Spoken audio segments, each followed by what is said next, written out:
Continue em adoração, querido. Pode trazer seu dízimo, sua oferta.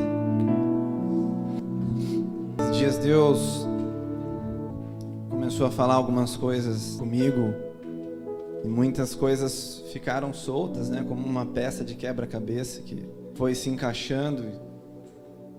Eu tentei encaixar algumas coisas ontem, mas tudo muito solto, tudo muito bagunçado. Mas uma coisa fica nítido nesses dias que Deus tem falado ao meu coração, que são tempos do fim. E isso não é um jargão, isso não é alguma coisa que a gente fala por falar, né? Mas Jesus, ele está voltando. E Deus ministrou no meu coração, nós como igreja, o que a gente deve entender, qual é o nosso papel nesse tempo onde Jesus está voltando. Qual é o nosso papel entre as nações, qual é o nosso papel como igreja, na sociedade que a gente está inserido nesse tempo. Nós precisamos voltar a pregar sobre a volta do Senhor e a preparar a igreja para a volta do Senhor. Algo começou a falar no meu coração nessa semana a respeito disso. Nós talvez não vamos ter mais muito tempo para perder. Essa semana, acho que foi na terça-feira que a gente veio orar aqui e a Adriana teve algumas visões, né? Compartilhou com a Lely. E logo que eu fiquei sabendo que eu ia ministrar, eu corri para a Lely para tentar perguntar o que era, né? O que eram essas visões, para a gente entender, porque a gente funciona como um corpo. Para mim as coisas não estavam claras nessa semana e talvez ainda não estão. Eu espero que o Senhor dê graça e eu consiga passar aquilo que ele transmitiu, que ele começou a colocar no meu coração. Mas a Adriana teve uma visão com uma locomotiva parada, né? Sem andar. E uma caravela, um barco, né? Não foi isso? Ela estava parado também, não conseguia andar por falta de vento, né? E uma locomotiva parada. E isso me fez, eu comecei a refletir, né? Essa locomotiva, para ela andar, uma locomotiva, ela tem um motor de carvão. Você precisa ir jogando carvão, você precisa ir jogando lenha nela, senão ela para. E em algumas semanas atrás, em paralelo a isso, Deus tinha começado a ministrar a respeito de sacerdócio. A gente precisa entender qual é o plano de Deus, um reino de reis e sacerdotes, e entender qual é a nossa responsabilidade nisso. Nós sabemos que todos nós somos reis e sacerdotes. E a gente tem algumas coisas que a gente deve cumprir. E isso acho que tem um pouco a ver com essa locomotiva parada. Um sacerdócio que não está talvez fazendo, são coisas humanas, né? O Caio pregou aqui semana passada. Deus, ele vem com uma forma para depois ele derramar o teu espírito. Ele dá uma forma, ele dá um modelo e com coisas humanas você cumpre esse modelo e ele vem com o espírito. E eu entendo que isso, a gente está passando por um tempo onde Deus, ele começou a destravar coisas no nosso meio, a nos libertar de algumas cadeias, de algumas coisas que nos impediam de andar, né? E essa visão de locomotiva parada, ela vem ao contrário daquilo que aconteceu nessas semanas, porque era para a gente estar destravado, né? Era para a gente estar andando, porque não temos mais nada nos prendendo. Mas existe algo que é revelado no Espírito, sim, e existem algumas coisas que são humanas, que são fator humano, cabe a nós cumprir. E nós vamos falar um pouquinho disso. Deus, ele, quando chama, lá em Êxodo, quando ele chama Moisés para dar as leis, a intenção dele não era só que Moisés recebesse aquilo. Não era só falar com Moisés. A intenção não era só que Moisés recebesse aquilo, só que Moisés tivesse relacionamento. Mas a intenção era que todo o povo recebesse a lei, né? Deus, ele, depois de Adão ter caído, né, queridos, a gente sabe que o plano de Deus era multiplicar imagem e semelhança. E depois que isso foi corrompido, e Deus começa seu plano para restaurar isso, para restaurar essa imagem e semelhança. Trazer o homem de volta para o relacionamento, para o jardim, para o lugar de relacionamento. Ele começa a fazer isso com Noé e faz a arca, enfim. Ele vem com o dilúvio. Noé se guarda justo, Noé se guarda santo. Logo depois, Noé se embriaga com a sua vinha, né? Amaldiçoa teu filho. E aí Deus tem que começar tudo de novo, porque ele estava querendo achar uma semente justa. A Bíblia toda é muito simples, queridos. A Bíblia toda é muito simples. A gente às vezes acha que ela é complicada, mas ela não é, né? Se você pegar Gênesis capítulo 1, 2 e 3, você entende ela toda. A Bíblia é Deus querendo se relacionar com o homem no teu jardim, lugar de intimidade. E depois que o homem cai, que entra o pecado e o homem é separado de Deus, a Bíblia é Deus tentando trazer esse homem de volta para esse lugar. Então, como eu falei, ele faz isso com Noé, e Noé cai, ele começa com Abraão, enfim, de Abraão, e vai passando, até que chega em Jesus, a semente santa, né, o incorruptível. Não podia haver pecado para restaurar todas as coisas, né? E em Êxodo não é diferente. Em Êxodo, a primeira vez que surge esse termo, né, não a primeira vez, a gente já ouve falar de sacerdócio lá em Melquisedeque, né? Quando Abraão dá o dízimo para Melquisedeque. Melquisedeque era um sacerdote do Deus Altíssimo, e ainda não existiam os levitas, não existiam, né? Era já uma figura do sacerdócio de Jesus, né? Depois lá para frente Paulo fala que Jesus era o nosso sumo sacerdote da ordem de Melquisedeque, porque ele não vinha da tribo de Levi, né? Ele não era um levita, mas ele era um sacerdote escolhido pelos céus, né? Ele era o nosso sumo sacerdote. E lá em Êxodo 19, Deus ele faz isso, ele chama Moisés, mas ele fala: Moisés, santifica o povo, porque amanhã eu vou descer até aqui. E eu quero me relacionar com ele. E era um Deus que tinha acabado de tirar o teu povo do deserto. Colocou o povo no deserto para que eles aprendessem algumas coisas, para que se formasse um exército lá dentro, enfim. Havia um propósito de Deus. E Deus tira esse povo, né, do deserto, já a primeira manifestação de graça, porque a graça não é do Novo Testamento, a graça ela já acontece ali. Quando o povo, sem fazer nada e sem merecer, liberta o povo do Egito com teu braço forte, sem que o povo merecesse. E isso é graça, amém? Deus tira o povo do Egito. O Egito é uma figura do mundo, né? E liberta o seu povo sem que eles pagassem nada, sem que eles merecessem. E aí ele começa a se relacionar com eles no deserto.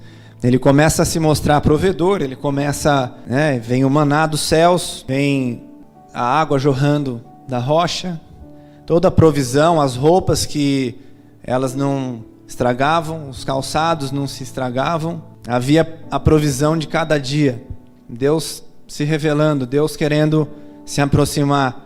E num determinado momento, Deus chama Moisés e fala para ele santificar o povo, que ele apareceria para o povo nesse dia. E o povo, ele se assusta, né? Quando começam a manifestação da glória de Deus começa a acontecer, o povo se assusta. E o povo fala: vai tu, Moisés, para que não morramos, porque Deus vai nos matar, né?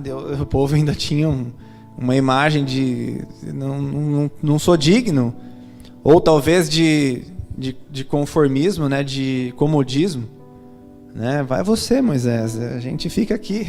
E isso que a gente precisa entender nesses dias, não é mais tempo da gente... Não existe uma pessoa que intercede por nós, queridos. Né? Deus fala lá... Abre tua Bíblia, vamos abrir para a gente ler. Êxodo 19. Êxodo 19, a partir do versículo 5. Ele fala assim: agora, pois, se diligentemente ouvirdes a minha voz e guardardes a minha aliança, então sereis a minha propriedade peculiar dentre todos os povos, porque toda a terra é minha.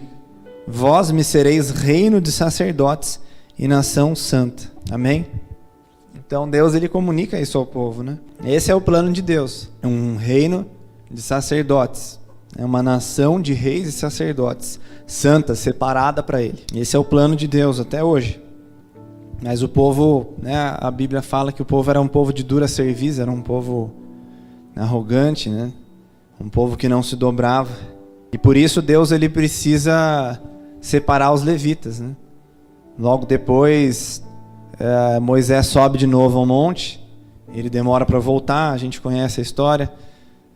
O povo pede a Arão que fizesse um bezerro de ouro, que era a imagem de um Deus que eles tinham no Egito, né? E eles adoram esse Deus. A única família ali que não se dobra a esse Deus foram os levitas, né? E aí Deus dá uma ordem para que todos aqueles que se dobraram ao bezerro fossem mortos, né? Moisés convoca, olha, quem está do lado do Senhor vem comigo. E os levitas então se levantam para o lado de Moisés, e são os levitas que matam todos os idólatras, né? E é um pouco mais para frente. E os levitas matam todos os idólatras, por isso Deus faz uma aliança com eles, né? Mas o sacerdócio nunca foi algo exclusivo dos levitas, nunca foi a vontade de Deus. Vocês estão comigo, entendem isso? Quando a gente fala de sacerdote, os sacerdotes eram os levitas, sim. Eram os levitas, mas não era o plano original de Deus.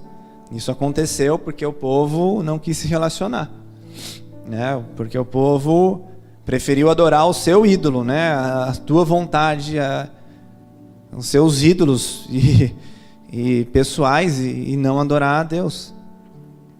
Então, Deus precisou levantar uma família ali, por isso. E o sacerdote, o que eles faziam, né? O sacerdote era quem ligava os céus à terra, né? Deus ao homem, né? Então eles tinham uma série de ordenanças, enfim, de sacrifícios, de rituais, todos eles com esse objetivo de ligar o homem a Deus, né? Então os pecados eram encobertos através dos sacrifícios, né, que eram feitos pelos sacerdotes. A culpa era transferida para aqueles animais, né? Eles tinham um dever também de cuidar das coisas santas, né? Cuidar do altar, manter o fogo aceso sobre o altar. Lá em Levítico 9 fala: e o fogo arderá continuamente sobre o altar e não se apagará. Isso na hora que me veio essa visão da locomotiva, na hora me veio esse texto, sabe? O fogo arderá continuamente sobre o altar. Nós precisamos jogar lenha para que isso se mova, para que isso ande, para que a gente se mova nele. Nós precisamos fazer a nossa parte como sacerdotes de jogar lenha sobre o altar, permanecer na presença dele todos os dias, né? E isso é muito difícil, permanecer nele é muito difícil, amém? Vir para ele é fácil, sair do Egito é fácil, porque a gente não faz força nenhuma para sair do Egito. Para sair do Egito, Deus ele nos tira. Você não precisa fazer nada.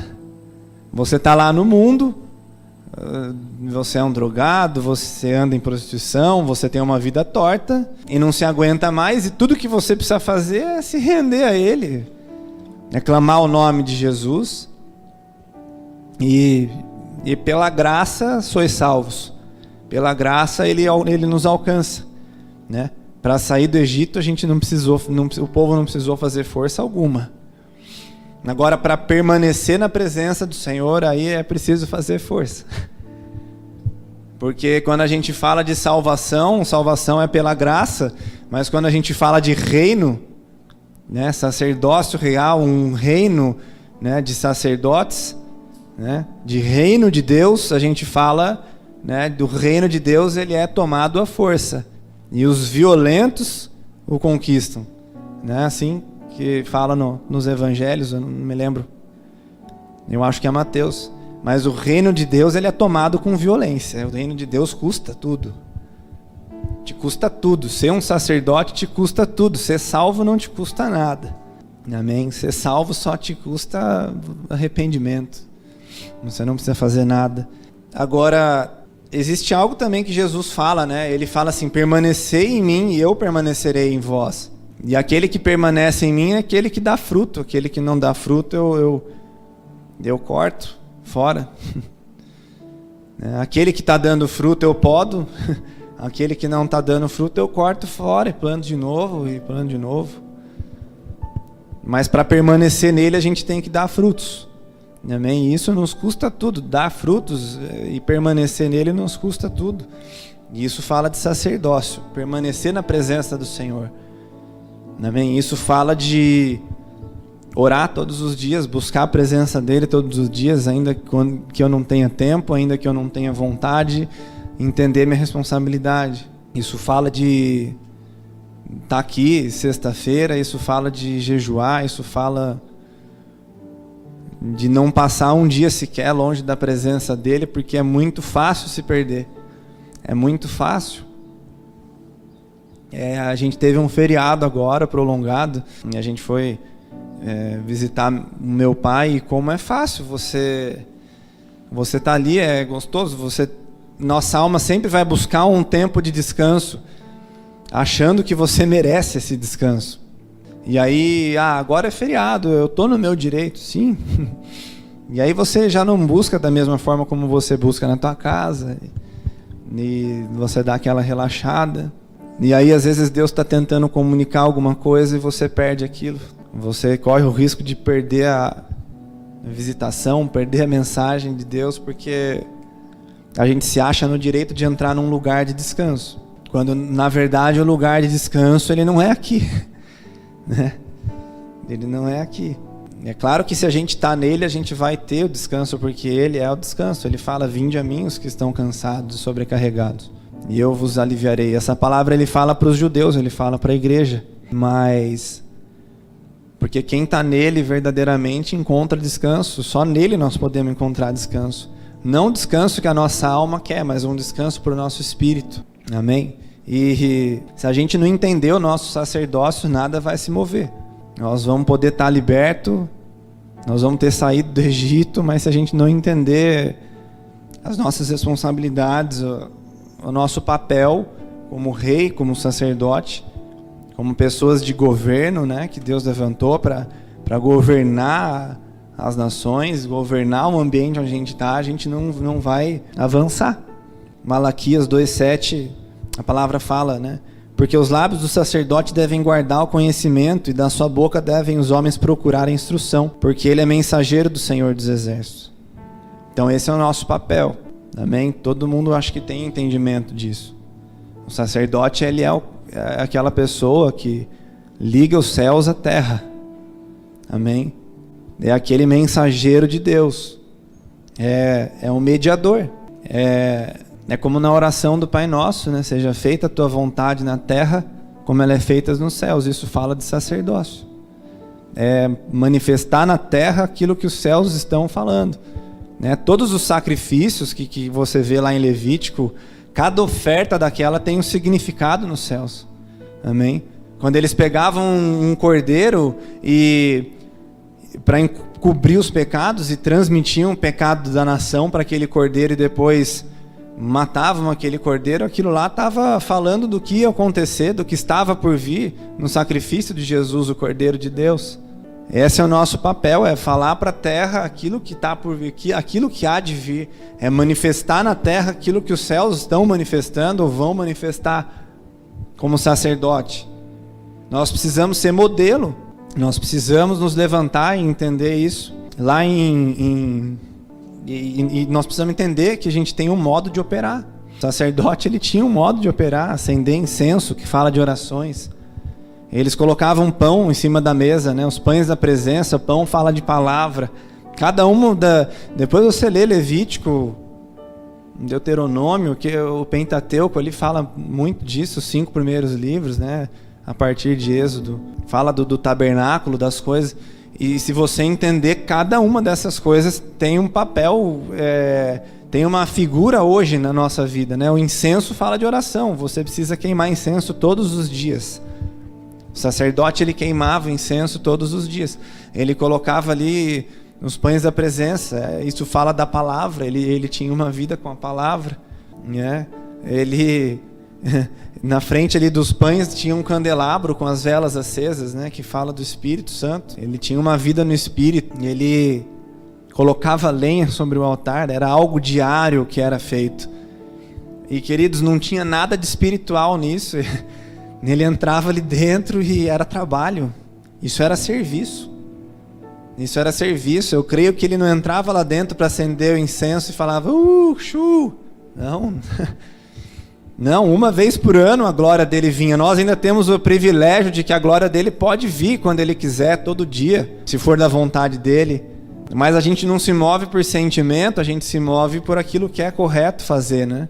A gente se move por aquilo que é certo. E o que é certo é eu buscar a presença dele todos os dias, é eu não esfriar. Amém? É eu colocar fogo sobre o altar todos os dias, para que o altar de Deus não se apague. Quando tem um texto que eu me lembrei agora de Samuel, quando Deus levanta Samuel,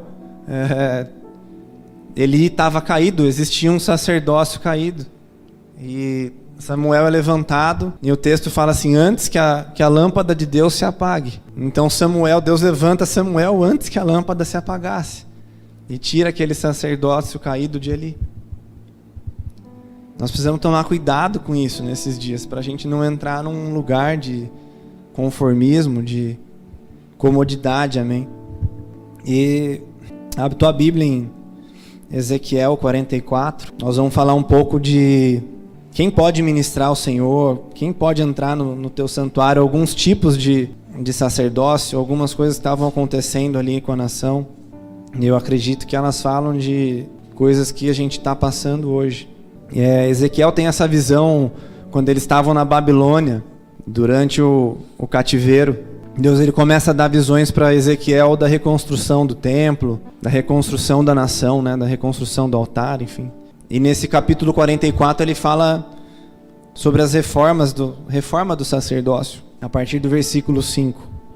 Ezequiel 44, 5. Diz assim, Disse-me o Senhor, filho do homem, nota bem e vê com os próprios olhos e ouve com os próprios ouvidos tudo quanto eu te disser de todas as determinações a respeito da casa do Senhor e de todas as leis dela. Nota bem quem pode entrar no templo e quem deve ser excluído do santuário. Diz aos rebeldes a casa de Israel. Pode pular para o versículo 9. Assim diz o Senhor Deus. Aí agora ele vai falar quem pode entrar e quem não pode entrar na presença, no santuário, tá? Nenhum estrangeiro que se encontra no meio dos filhos de Israel, incircunciso de coração ou incircunciso de carne, entrará no meu santuário. Os levitas, então... Aqui fala algo, se você é estrangeiro, se você ainda não recebeu Jesus, você não pode ministrar como sacerdote. Se você ainda não fez uma aliança com Ele, eu acho que não é o caso. Todos nós aqui temos uma aliança com Ele, então nós podemos ministrar na casa do Senhor. Nós podemos exercer sacerdócio. Versículo 10, os levitas, porém, que se apartaram para longe de mim, quando Israel andava errado, que andavam transviados, desviados de mim, para irem atrás dos seus ídolos, bem levarão sobre si a sua iniquidade. Contudo, eles servirão no meu santuário como guardas nas portas do templo e ministros dele. Eles imularão o holocausto e o sacrifício para o povo, e estarão perante este para lhe servir. Porque lhe ministraram diante dos seus ídolos e serviram a casa de Israel de tropeço, de maldade. Por isso, levantando a mão, jurei a respeito deles, diz o Senhor Deus, que eles levarão sobre si a sua iniquidade. Não se chegarão a mim para me servirem no sacerdócio, nem se chegarão a nenhuma de todas as minhas coisas sagradas, que são santíssimas, mas levarão sobre si a sua vergonha e as suas abominações que cometeram. Contudo, eu os encarregarei da guarda do templo e de todo o serviço e de tudo que se fizer nele. Então você tinha os estrangeiros, que eram aqueles que não tinham feito aliança com Deus, não podiam ministrar. E você tinha os levitas, né, que eram um povo da aliança, mas que profanaram o altar do Senhor, que seguiram os seus ídolos. E esses Deus fala, esse ídolo fala de vontade própria, né, gente? A nossa vontade. Quando a gente faz a nossa vontade e não a de Deus, a gente está seguindo um ídolo. A gente está criando, a gente está adorando outra coisa que não a Deus. E esse tipo de pessoa, ela não pode entrar no santuário para ministrar. Ele não podia servir no sacerdócio, nem cuidar das coisas santíssimas. Mas Deus fala que eles seriam só guardas da porta do templo. Eles ficariam do lado de fora. Quer dizer, eles continuam sendo levitas. Talvez para quem olhe, eles estão ali no meio. Eles estão juntos, mas eles ficam na porta, eles não entram dentro da presença de Deus, eles não entram no Santíssimo Lugar, eles não tocam nas coisas santas, eles não ministram ao Senhor, eles ficam na porta do templo, sabe? E os guardas do templo, eles diziam quem podia entrar e quem não podia, se estava com a roupa apropriada ou não. Isso fala de pessoas religiosas que ficam amarguradas. A idolatria, quando toma conta do nosso interior, quando a gente faz a nossa vontade, a gente não consegue mais acessar esse lugar, da presença de Deus. A gente perde a comunicação com Ele, perde o nosso sacerdócio, perde a autoridade para entrar na presença de Deus, e aí tudo que nos resta é ficar sentado num banco, na porta do templo, como guarda da porta do templo.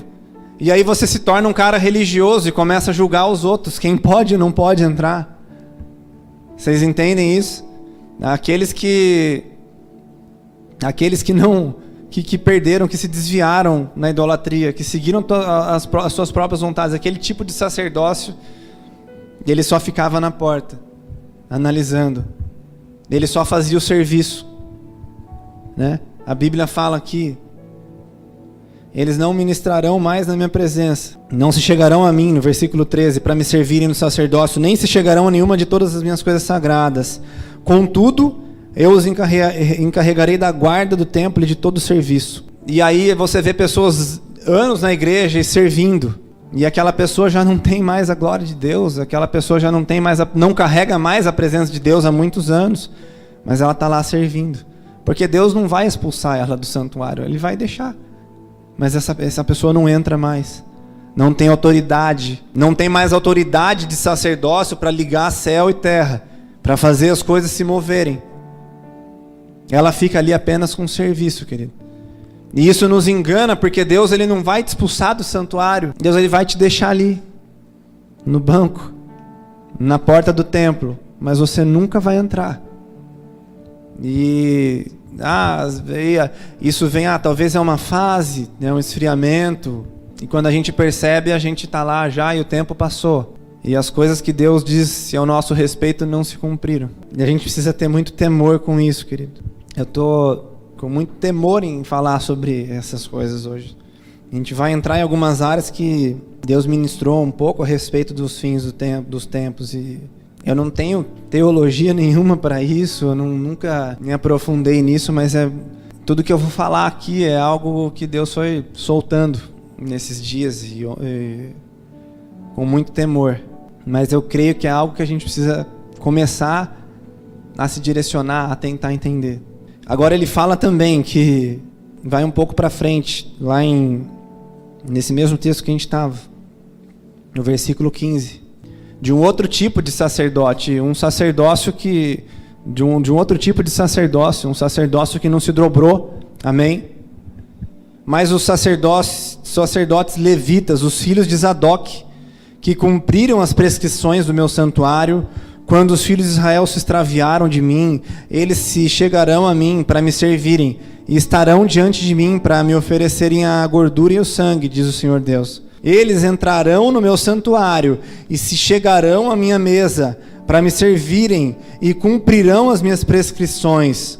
Versículo 20. Não raparão a cabeça, nem deixarão crescer cabelo, antes como convém tosquearão a cabeça.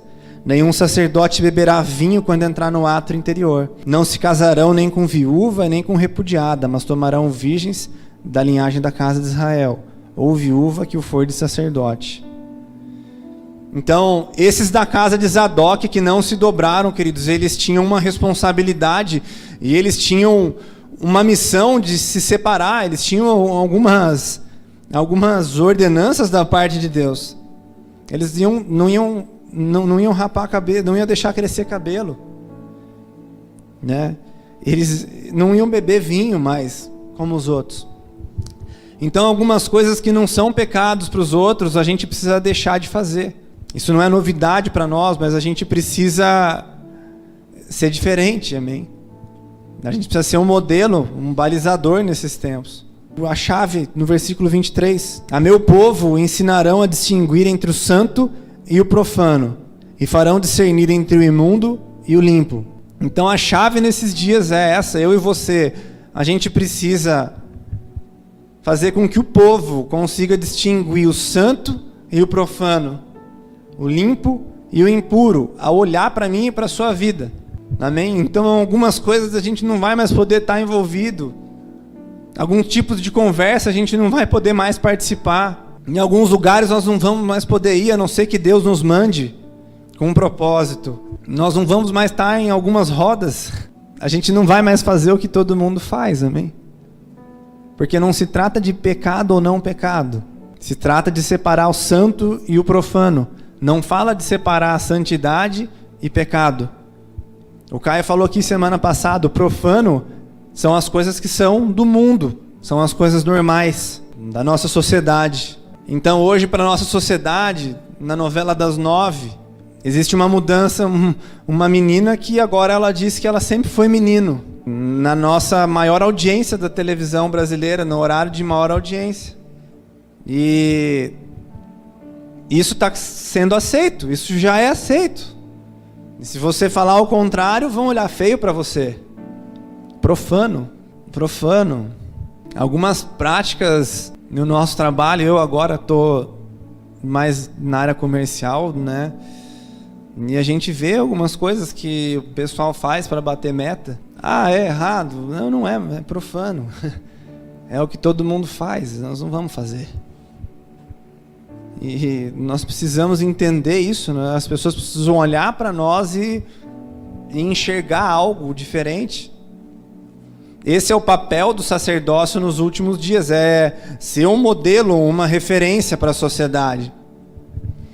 Amém? A gente precisa fazer com que os outros olhem para nós e tenham em nós um modelo dos céus. Se o sacerdote ele comunica céu com terra, certo? Ele é um mediador, esse é o nosso papel, mais do que nunca. Nos tempos dos fins, onde o amor de muitos se esfriaria, onde você viria guerra, rumores de guerra, terremotos e filhos contra pais, pais contra filhos, e pessoas mudando o comportamento natural, e homens se relacionando com homens, mulheres se relacionando com mulheres. A palavra fala, e nós estamos vivendo esses tempos. Há 5 anos atrás, isso era um absurdo numa novela, uma mudança de sexo. Se você liga, queridos, a GNT, esses canais da Globo, nem só os da Globo, mas se você dá uma zapeada pela TV, você só vai encontrar coisas desse tipo. Ideologia de gênero, programas específicos, é o dia inteiro. Pessoas falando a respeito disso e batendo, e o diabo fortemente na nossa mídia. Sabe, valores sendo corrompidos. Já entrou nas escolas, já entrou na televisão, já entrou em todos os meios de comunicação. E qual é o nosso papel? É fazer a separação do santo e do profano.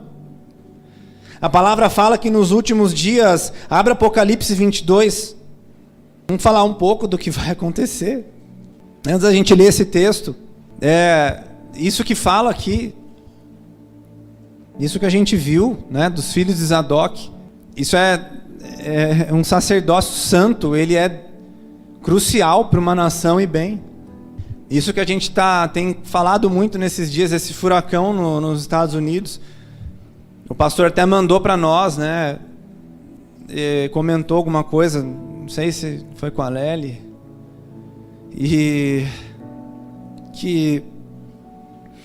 sobre uma matéria, sobre um contrato que um pastor, um pregador americano fechou com uma igreja. Então esse pregador, ele fechou um contrato de 110 milhões por 6 anos com uma igreja grande lá em Houston. Queridos, isso é completamente profano, os artistas fazem isso. E aí você entende, é pecado, mas é o trabalho dele. Não, talvez não seja pecado, mas não é disso que a gente está falando. Entenda. Eu não sei, eu não quero entrar nesse âmbito se é pecado ou não, mas você consegue perceber? Isso é profanar o altar do Senhor. É quando você trata como todos os outros tratam as coisas sagradas. É quando você trata as coisas sagradas como o mundo trataria. E aí você faz um contrato de 110 milhões para alguém pregar o evangelho. E aí o país é assolado com um furacão. E isso é juízo de Deus, queridos. Quando o sacerdócio ele cai, isso é juízo de Deus. O povo ele vai ser reflexo do que a igreja é.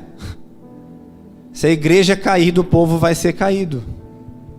Amém? Quando a gente ouve histórias de avivamento, a gente escuta que o povo todo se transformava, a igreja estava avivada e havia transformação nas empresas, havia transformação nos governadores, nos presidentes, nos prefeitos.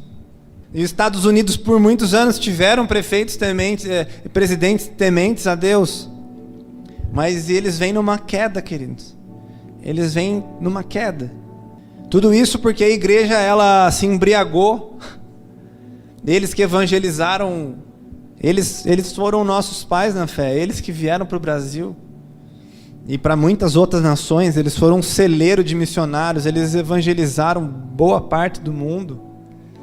E hoje estão em decadência, hoje um sacerdócio está caído, né? A teologia da prosperidade invadiu aquela terra de alguns anos para cá e Deus ele tem vindo com juízo.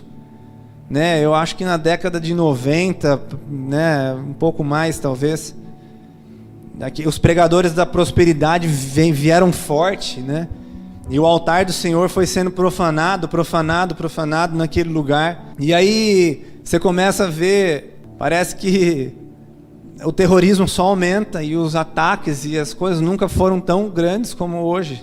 A Europa nunca sofreu tanto ataque terrorista quando ela sofre nesses dias. A gente nunca vê falar tanto de os terremotos que estão acontecendo são os maiores em 100 anos, os maiores em não sei quantos. E isso é um sinal de Deus, queridos, isso é um sinal do juízo de Deus. Amém? Essa é a importância da gente ser santo, da gente parar de buscar nosso conforto, parar de buscar fazer nossa vontade e entender que o bem-estar da nação depende de nós. Amém? Apocalipse 22. Disse-me ainda, essas palavras são fiéis... versículo 6, desculpa. Disse-me ainda, essas palavras são fiéis e verdadeiras. O Senhor, o Deus dos espíritos dos profetas, enviou o seu anjo para mostrar aos seus servos as coisas que em breve devem acontecer. Eis que venho sem demora. Bem-aventurado aquele que guarda as palavras da profecia deste livro. Eu, João, sou quem ouviu e viu essas coisas. E quando as ouvi e vi, prostrei-me ante os pés do anjo que me mostrou essas coisas, para adorá-lo. Então ele me disse, vê, não faças isso. Eu sou conservo teu, dos teus irmãos, os profetas, e dos que guardam as palavras deste livro. Adora a Deus. Olha que forte isso, queridos. João vê um anjo e ele se prostra na presença deste anjo. Esse anjo fala para ele, se levante, adore a Deus. Então, nos últimos dias, você tem um chamamento para adoração genuína ao único que deve ser adorado, que é Deus. Nem sequer os anjos você pode se prostrar a eles, queridos. Disse-me ainda, não seles as palavras da profecia deste livro, porque o tempo está próximo. Quer dizer, não retenhas essa palavra, porque o tempo está próximo. E agora, guarda bem isso, continue o injusto fazendo injustiça, continue o imundo ainda sendo imundo, o justo continue na prática da justiça, e o santo continue a santificar-se. E eis que venho sem demora, e comigo está o galardão que tenho para retribuir a cada um segundo as suas obras.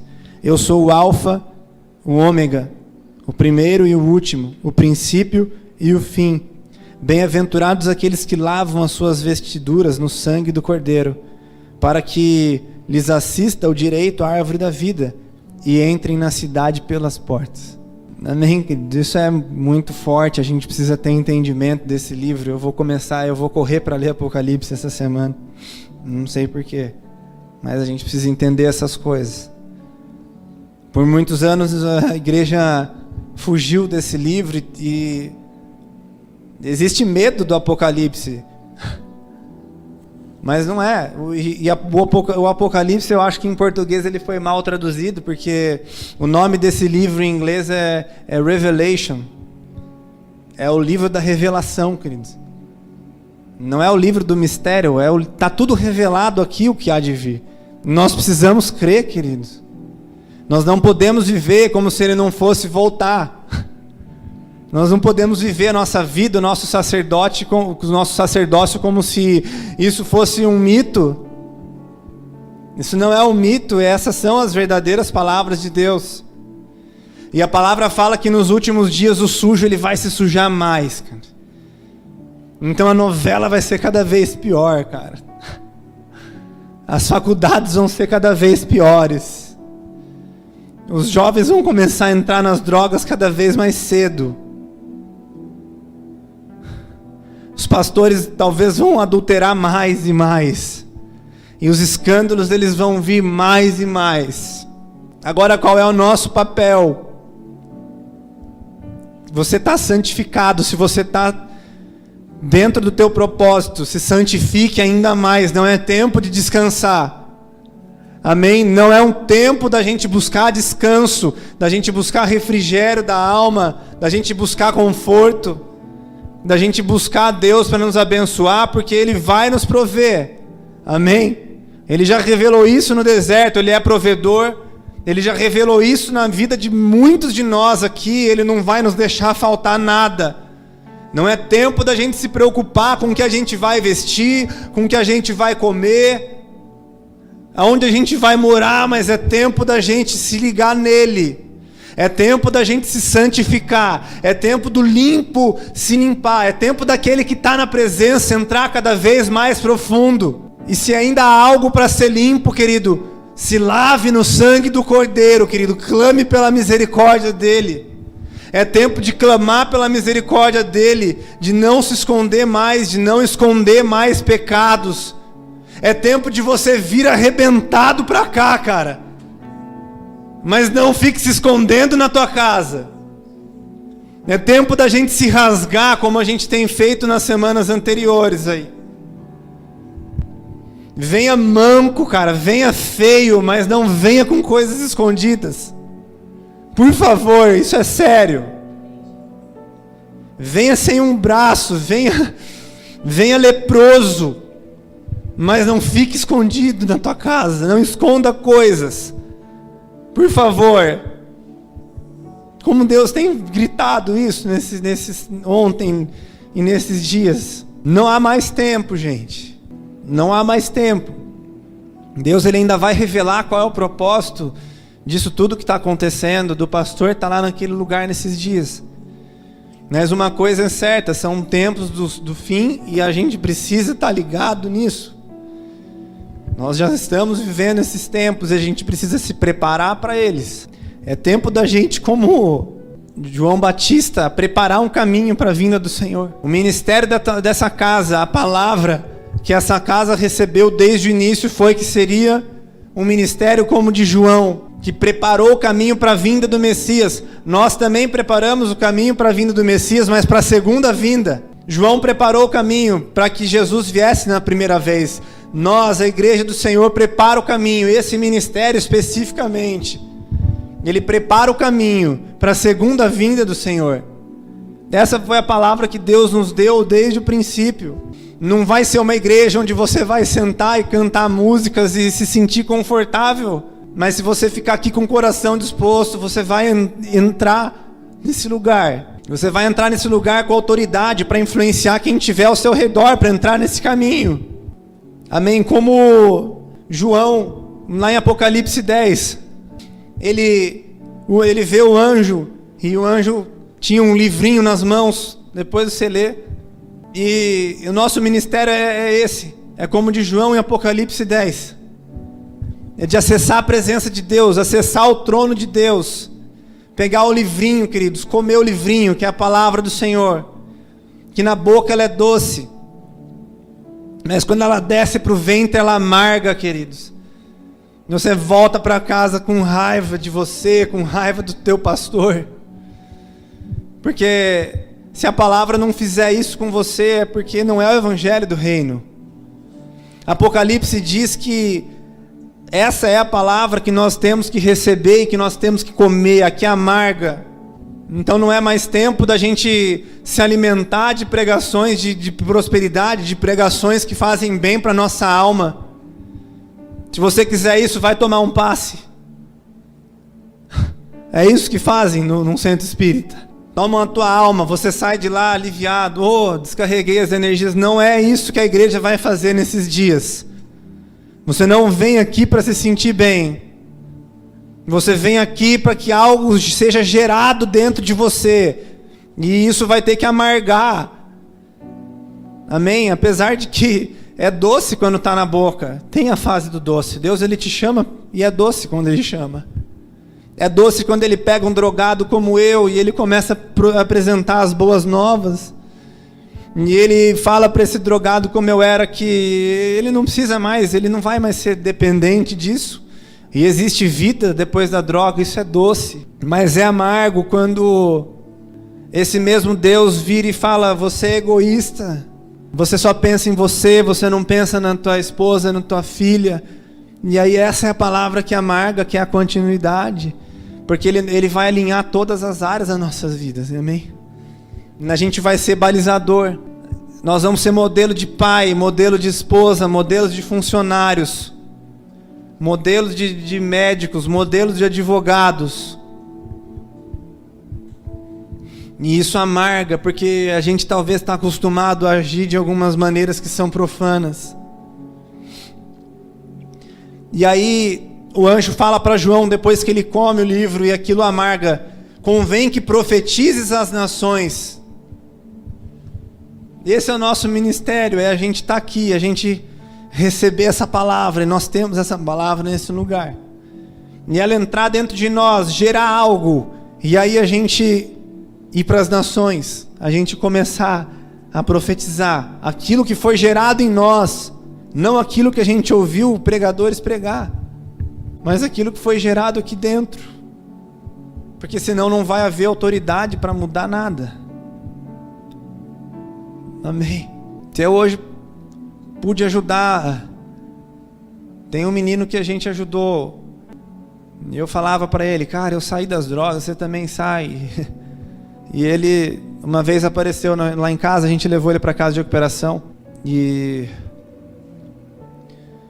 eu só tenho autoridade para tocar nisso e para conseguir ajudar alguém a sair das drogas, porque eu venci as drogas, porque foi gerado dentro de mim uma palavra de libertação nisso.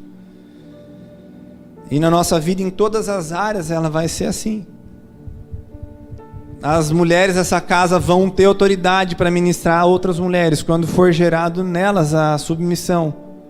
E as coisas que uma mulher deve fazer, enfim, aos olhos de Deus. Os homens, a mesma coisa. Os profetas, a mesma coisa. Nós só vamos ministrar outros profetas quando a gente vencer. Os mestres vão ensinar outros mestres quando forem gerados. Quando a gente deixar que isso gere em nós. Às vezes acontece, queridos, que ao invés da gente preparar o caminho para o retorno do Senhor, anunciar a sua volta, resgatar esses cativos, esse é o papel desse ministério. Resgatar aqueles que ficaram pelo meio do caminho.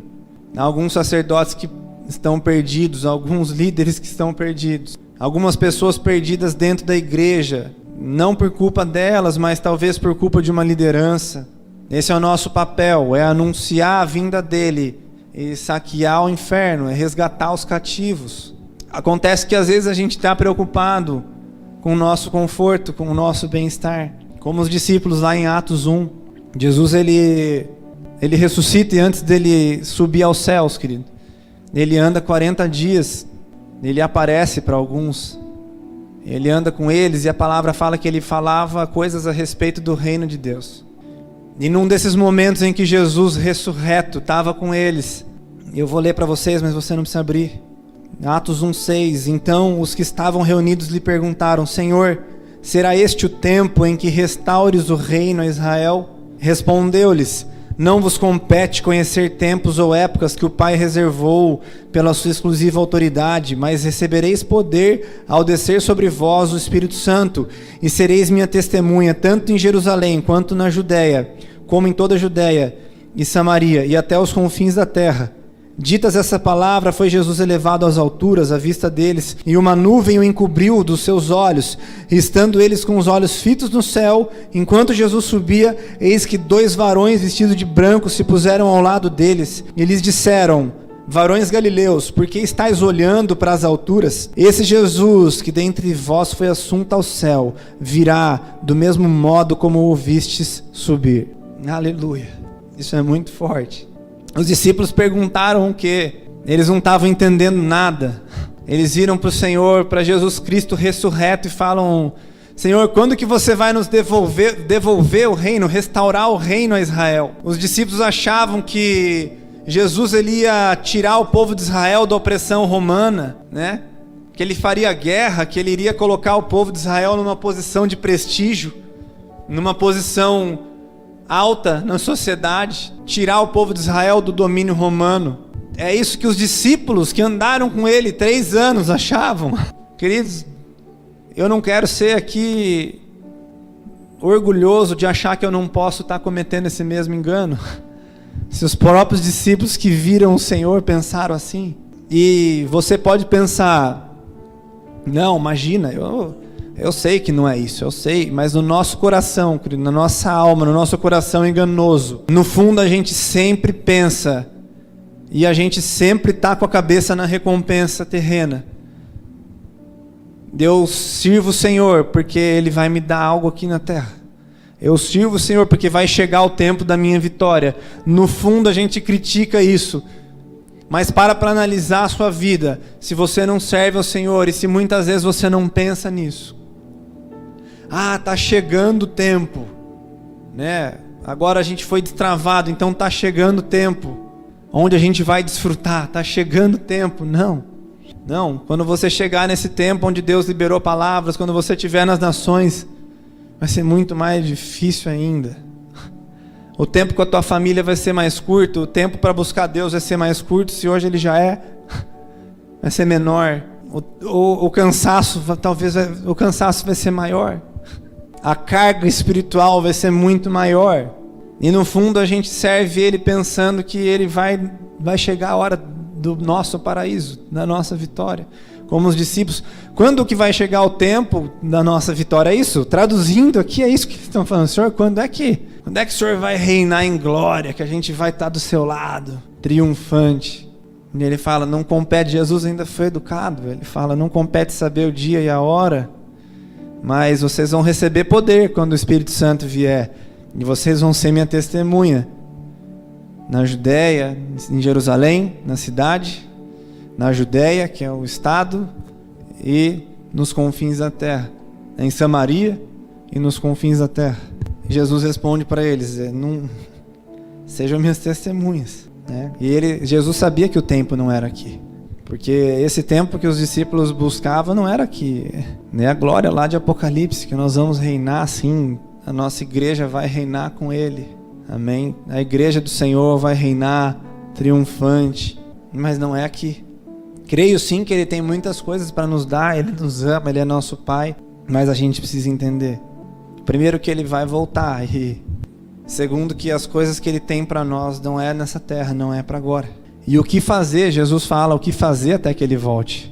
Ser testemunha dEle. Não é isso? É simples, é muito simples, a gente só precisa ser testemunha dEle até que Ele volte. E sereis minha testemunha. Se encham do Espírito, né? Fiquem em Jerusalém, fala de obediência. Fiquem em Jerusalém, até que do alto vocês vão receber poder, quando eu derramar o meu Espírito. E aí vocês vão ser minha testemunha. Então é a obediência que me faz ser cheio do Espírito. E aí, cheio, eu vou ser testemunha dele. É isso. A igreja ela tem que fazer isso. É simples. Para a gente acabar, quero abrir lá em Malaquias. A gente vai ler primeiro o capítulo 4. Em Malaquias ele fala do dia do Senhor. O dia do Senhor, quando você vê na Bíblia, fala da volta de Jesus. Fala do dia em que Ele julgará todos os povos, as nações. E Malaquias fala como vai ser esse dia, querido. A gente precisa se atentar. A gente precisa estar preparado para entender.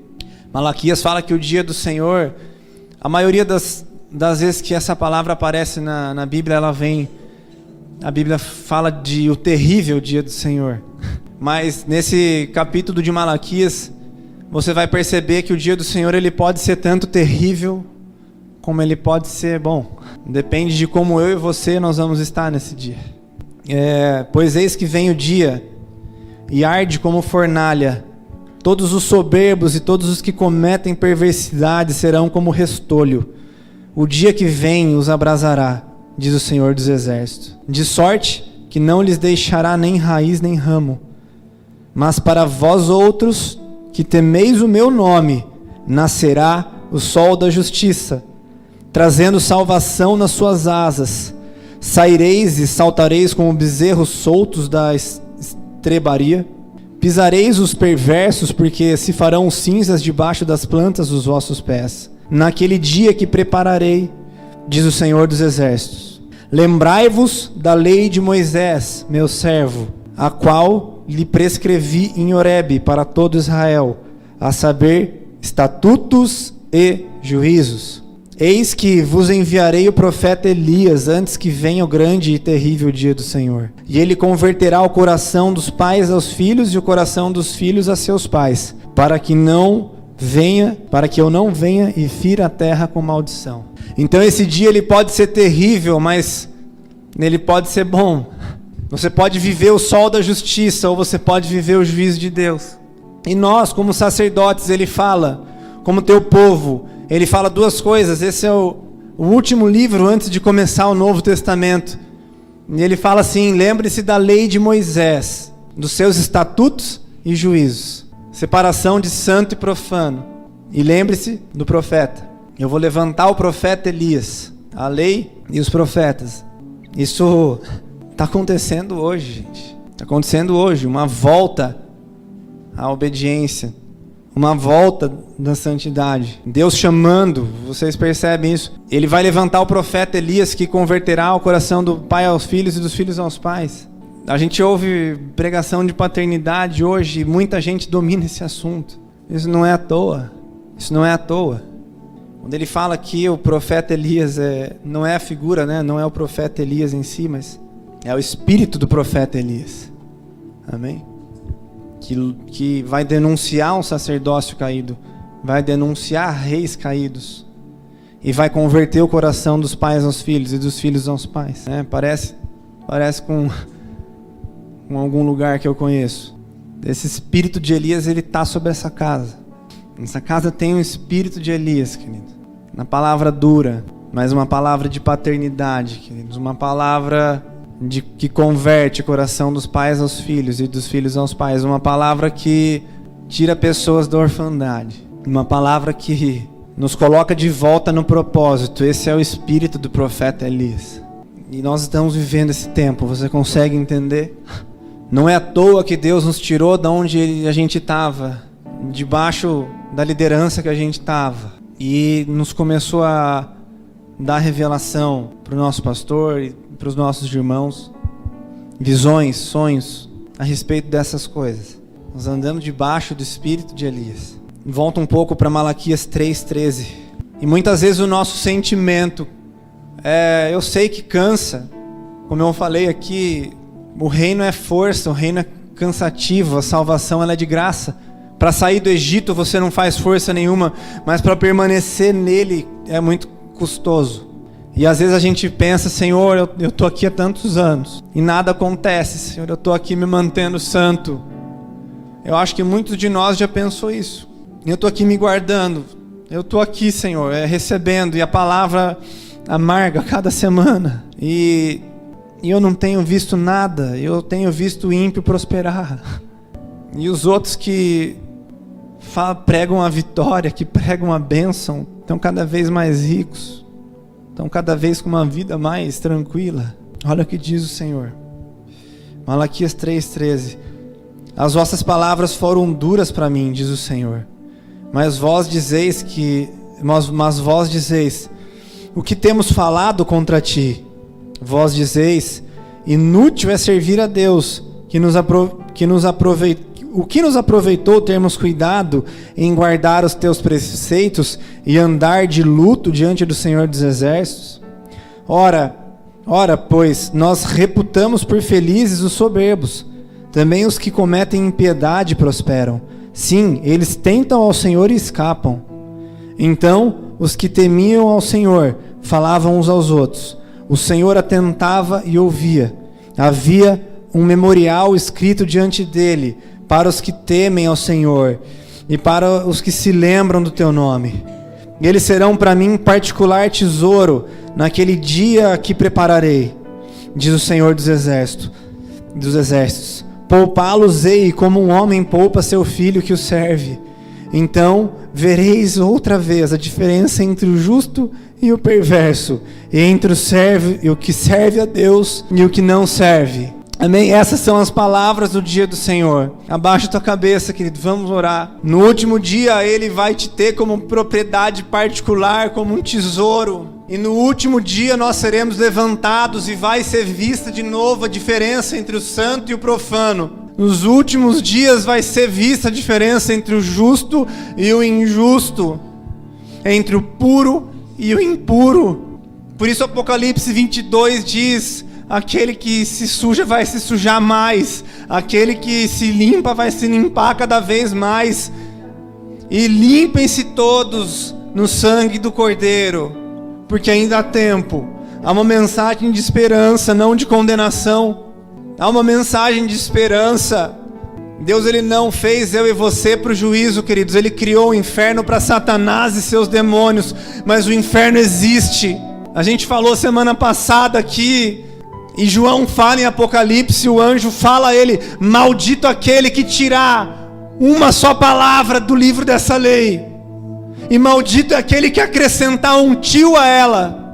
Então nós precisamos entender que o dia do Senhor é sim uma realidade, o inferno é sim uma realidade, e as pessoas estão perecendo, indo para o inferno, na nossa família, no nosso trabalho. E nós como igreja às vezes estamos buscando o dia que o Senhor vai nos dar a vitória, o dia que Ele vai nos aliviar as dores, enquanto a gente carrega uma mensagem dentro de nós e um espírito dentro de nós que é capaz de mudar a situação, que é capaz de mudar o lugar onde as pessoas vão passar a sua eternidade. Às vezes você brinca na tua escola, sabe? Você carrega uma mensagem preciosa que pode mudar a vida dos teus colegas, e você, ao invés de fazer separação entre o santo e o profano, se junta a eles. Você carrega uma mensagem que é capaz de fazer com que a vida daquele teu amigo torto, daquele teu colega de trabalho torto, mude para o resto da vida. Você é capaz de livrar ele do choro e ranger de dentes eternos, querido.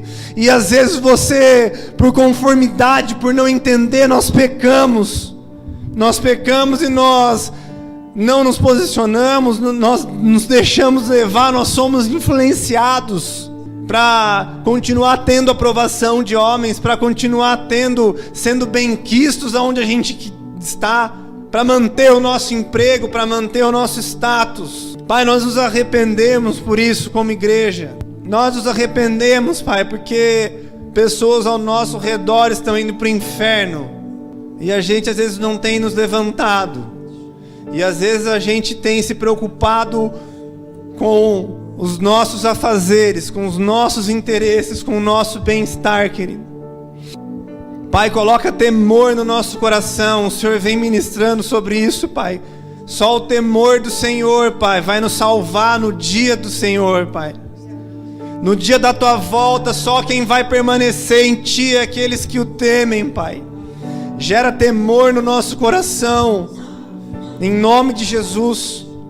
Gera temor no nosso coração, Pai. Gera arrependimento pelas nossas obras caídas, Pai, pela nossa intenção errada ao Te servir. Alinha o nosso coração com o Teu, Pai. Nos santifica, Pai. Que o Teu Espírito nos ajude a viver em santidade, a viver buscando a Tua presença, a não se desviar, Pai, a não se distrair nesses dias tão importantes, Pai. Nesses dias onde a gente carrega uma mensagem que pode mudar o destino da humanidade para sempre. Nos faz entender o quão precioso é aquilo que a gente carrega, Senhor. Nos faz entender, Pai, o tesouro que o Senhor colocou dentro de cada um de nós, Pai. Que a gente consiga enxergar os nossos irmãos como o Senhor enxerga, Pai. Que ninguém fique para trás aqui nessa casa, Senhor. Que o Teu Espírito sopre, Pai, e faça e nos movimente, Pai, porque a Tua palavra diz: nele nos movemos, nele nos movimentamos, Pai. No Senhor existimos, Pai. É no Senhor que nos movimentamos, Pai. Em nome de Jesus, abre os céus, Pai. Abre os céus, Pai, sobre a vida do pastor Jean nesses dias. Rasga os céus, Senhor. Traz a Tua palavra, que não seja impedida a Tua mensagem de chegar até ele nesses dias, Pai, e até os Teus profetas, Pai.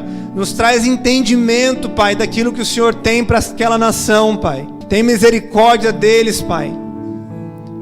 Nos traz os cativos, Pai. Nos traz os cativos dessa nação. Em nome de Jesus. Em nome de Jesus, Pai. Nos faz inabaláveis, nos faz firmes do Senhor, Pai. Nos faz inabaláveis em Ti, Senhor. Não nos deixe esquecer da lei de Moisés, Pai, e nem dos profetas, Senhor. Nos faz andar debaixo do espírito de Elias, Senhor. Em nome de Jesus. Para que o sol da justiça possa nascer, Pai, ao nosso redor, por onde a gente passar. Em nome de Jesus, Pai. Em nome de Jesus, salva Teu povo. Nós não queremos falar como Jeremias, Senhor, que passaram-se o tempo da colheita e não estamos salvos. Nós não queremos gerar algo que não traga salvação às nações, Pai. Tem misericórdia de nós, Senhor. Em nome de Jesus. Em nome de Jesus.